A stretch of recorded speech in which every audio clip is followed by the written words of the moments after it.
鑊耳山牆上面得意嘅小耳朵，青磚牆罅入邊捐住青苔，仲有排列整齊嘅蠔殼牆，陽光一照 bling bling 咁。廣州番禺呢一個社區被稱之為街區博物館，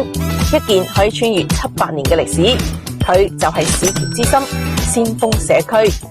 行入呢個社區就好似穿越時空咁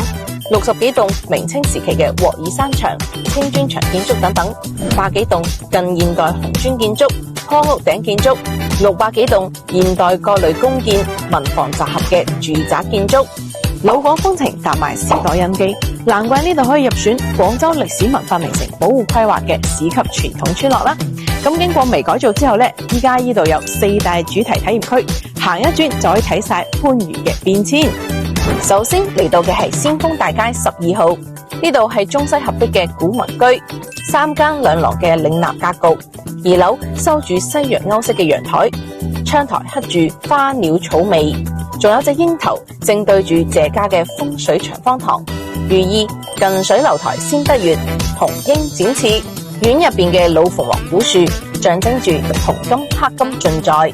隔籬嘅13號更加有意思，前身係宗祠，後嚟變成咗小學，依家修舊如舊，仲加咗好多現代嘅設計，既可以散步運動，又要打造成為商旅中心，動感晚生活隨意切換，簡直就係社區嘅轉折點。想追憶芳華，去18巷嘅紅磚房啦，50年代到60年代嘅集體宿舍風，2樓嘅陽台都超有 feel， 知青年代嘅紅色情懷直接拉滿，影相超出片。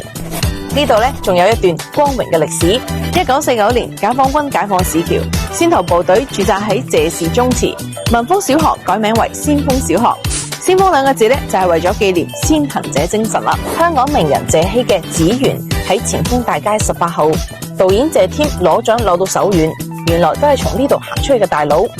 2018年微改造之後更加絕啦，蠔殼牆、鑊耳屋、青磚黛瓦，行入去就好似翻歷史書咁，古番禺人砌蠔圍牆、圍灘造田嘅生活畫面全部都出晒嚟啦。